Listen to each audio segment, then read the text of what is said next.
नमस्कार। अब हम उपभोग फलन के बाद नेक्स्ट टॉपिक डिस्कस करेंगे। What is the relationship between APC and MPC. APC का तात्पर्य है औसत उपभोग प्रवृत्ति। औसत उपभोग प्रवृत्ति। औसत उपभोग प्रवृत्ति, एवरेज प्रोपेंसिटी टू कंज्यूम। वहीं हम दूसरा डिस्कस करेंगे सीमांत मार्जिनल यानी सीमांत उपभोग प्रवृत्ति।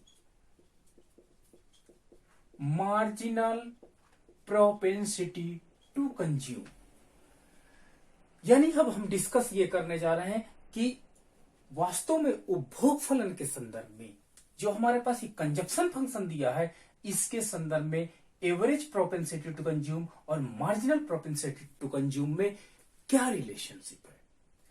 सबसे पहले हम डिफिनीशन जानेंगे कि औसत उपभोग प्रवृत्ति क्या है।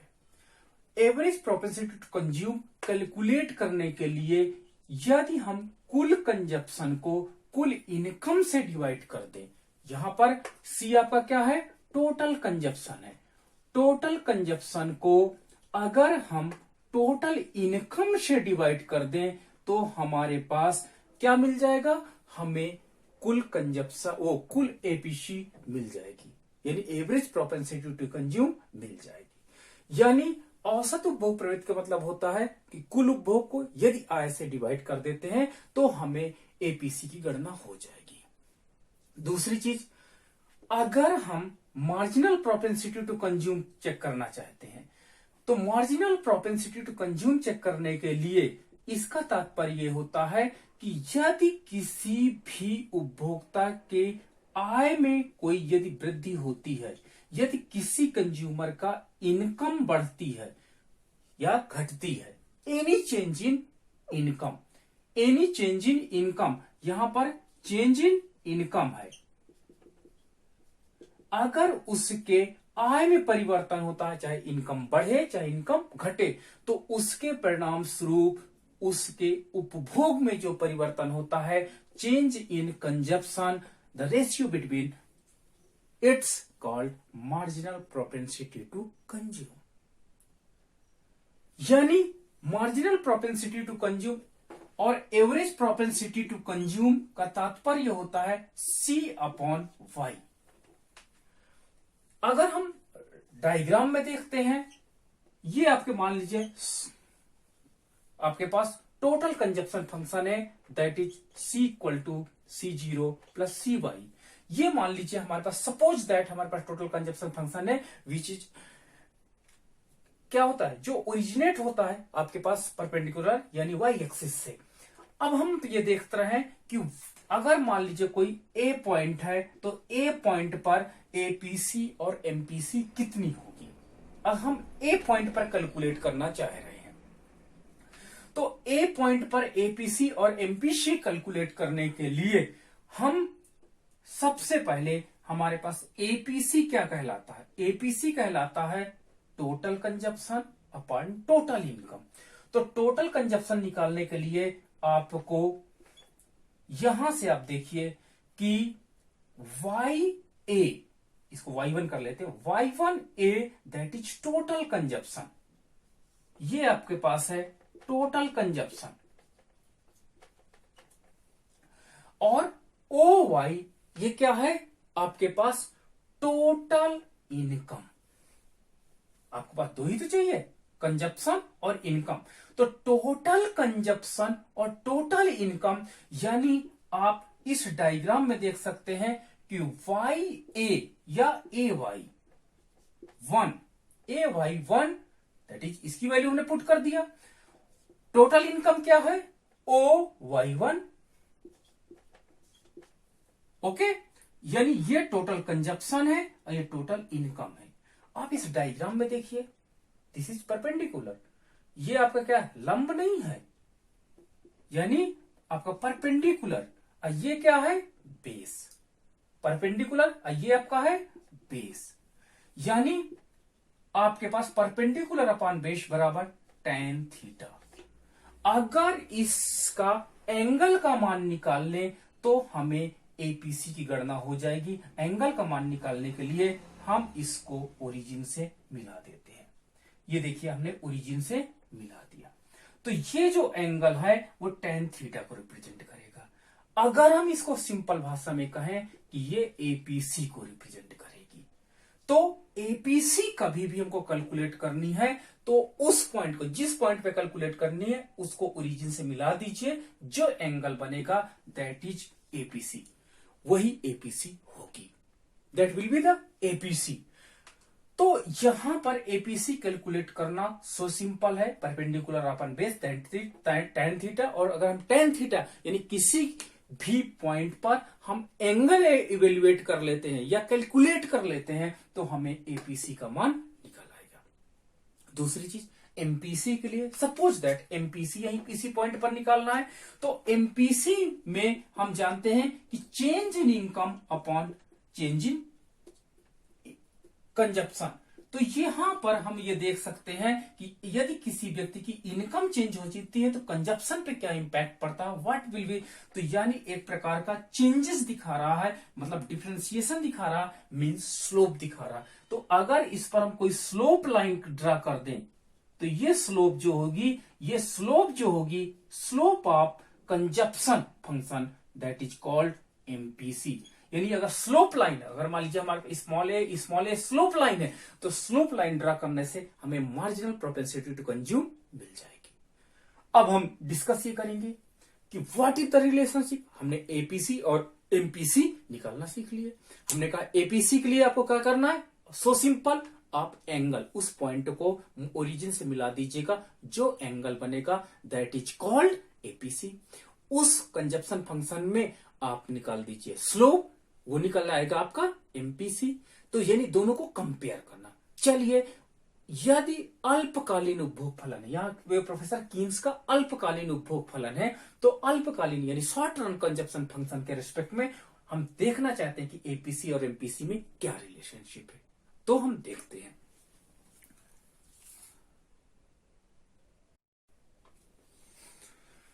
अब हम रिलेशनशिप चेक करने के लिए एपीसी और एमपीसी में क्या रिलेशनशिप होगा, हमने अल्पकालीन short run consumption function professor Keynes का लिया है।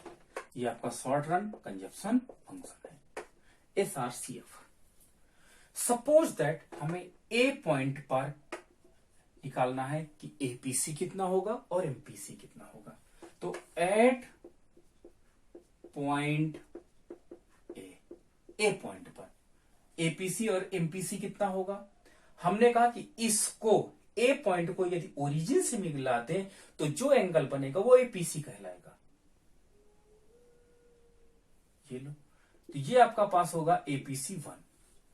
ए पॉइंट पर आप देखिए कि एपीसी 1 है और इसकी स्लोप, इसी पॉइंट पर अगर आप स्लोप कैलकुलेट कर लीजिए तो दैट इज ए1 है।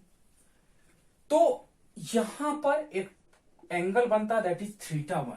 तो θ1 आपका दिखाता क्या है, एपीसी 1 को, और स्लोप ऑफ ए1 क्या दिखाता है, एमपीसी 1 को। ये आपके एमपीसी 1 को रिप्रेजेंट करने लगा। अब यहां पे देखिए कि एपीसी की ढाल ज्यादा है और एमपीसी की ढाल कम है। आप देख सकते हैं ये इसका स्लोप ज्यादा है, हैव द ग्रेटर स्लोप, और यहां पर इसकी स्लोप कम है। तो यह हम रिजल्ट का प्रूफ कर सकते हैं कि ए पॉइंट पर APC 1 is greater than MPC 1, यानी एपीसी का मान एमपीसी से अधिक है। Average propensity to consume is greater than marginal propensity to consume. चलिए, suppose that at point B हम ले लेते हैं, हम बी पॉइंट पर लेते हैं। यहां पर सपोज दैट ये कोई बी पॉइंट है, ये आपका पास बी पॉइंट है। चलो इस बी पॉइंट पे कैलकुलेट करते हैं एपीसी। हमने क्या कहा कि इसको ओरिजिन से मिला दीजिए। आप उसको ओरिजिन से मिलाइए। ओरिजिन से मिलाने के बाद आपके पास एंगल जो बनता है दैट इज थीटा 2 बनता है। ये आपका एपीसी 2 हो जाता है, हो गया, एपीसी 2 हो जाता है। और एमपीसी, ये स्लोप, उपभोग फलन की आप स्लोप निकाल लीजिए, that is b1 the slope at a point a1 and slope of consumption function at b point, that is b1 both are same। यानी एमपीसी दोनों जगह बराबर है, क्योंकि देखिए स्लोप दोनों जगह बराबर है, बट एपीसी की स्लोप देखिए पहले से कम हो जाती है। तो बी पॉइंट पर हम क्या लिखेंगे, लेकिन अभी भी देखिए the slope of APC 2 in average propensity to consume, औसत उपभोग प्रवृत्ति ज्यादा है मार्जिनल से, सीमांत उपभोग प्रवृत्ति से। यानी यहां पर एपीसी2 इज ग्रेटर देन एमपीसी2। इसी प्रकार हम सी पॉइंट पर देखते हैं। सी पॉइंट को भी आप मिला दीजिए। सी पॉइंट को मिलाने के बाद आपको एक एंगल मिल जाएगा, दैट इज θ3, और ये आपके पास हो जाएगा एपीसी3। तो आपके पास एट पॉइंट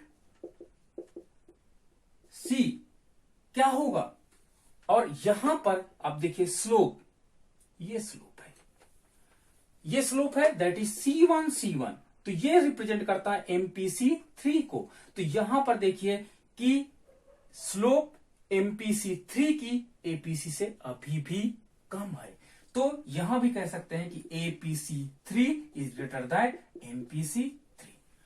अब हमारे पास रिजल्ट्स क्या निकले, आप इसको ओरिजिन से जरूर इसको नीचे परपेंडिकुलर खींच दीजिए, कैलकुलेशन आपका कंप्लीट है। अब हमारे पास रिजल्ट क्या निकला कि शॉर्ट रन कंजप्शन फंक्शन में, अल्पकालीन उपभोग फलन में एमपीसी सदैव स्थिर रहती है। आप देख रहे हो the slope of consumption function at A point, at B point, at C point, that is remain constant. यानी हम कह सकते हैं कि शॉर्ट रन कंजप्शन फंक्शन में एमपीसी रिमेन कांस्टेंट, एमपीसी स्थिर होती है। और एपीसी, आप देखिए पहला एंगल था θ1, यानी θ1 इज ग्रेटर देन किससे था, θ2 से। देखिए θ2 से एंगल कम हुआ, फिर θ3 का मान और कम हुआ। इस तरह आप देखिए कि एंगल मान कम हो रहा है, यानी एपीसी की ढाल लगातार कम होती जा रही है। मीन्स क्या हुआ कि APC continue decline. MPC results क्या निकले, शॉर्ट रन कंजप्शन फंक्शन में एमपीसी हरदम स्थिर रहता है, लेकिन आपका एपीसी औसत उपभोग प्रवृत्ति लगातार गिरती जाती है। बट एक रिजल्ट और निकलता है कि APC always greater than MPC. औसत उपभोग प्रवृत्ति हरदम सीमांत उपभोग प्रवृत्ति से ज्यादा होगी, चाहे जितनी एपीसी कम हो जाए, लेकिन वो एमपीसी के बराबर कभी नहीं हो सकती। पूछा जा सकता है क्यों, what is the reason APC is not equal और never equal to the MPC? Because of autonomous consumption. उपभोग, स्वायत्त उपभोग होने के कारण एपीसी एमपीसी के कभी बराबर नहीं हो सकती है। तो आपको मैंने इसमें डिफाइन किया कि अल्पकालीन उपभोग फलन के अंतर्गत औसत उपभोग प्रवृत्ति और सीमांत उपभोग प्रवृत्ति में क्या रिलेशनशिप होता है। तो आंसर मिला कि औसत उपभोग प्रवृत्ति लगातार डिक्लाइन करती जाती है, कम होती जाती है, लेकिन marginal propensity to consume constant रहती है, और APC always greater than MPC रहेगी। किसमें, शॉर्ट रन कंजप्शन फंक्शन में। ये हमारे रिजल्ट्स प्रूफ हो गए। That is very important for UGC net and MA students. Thank you.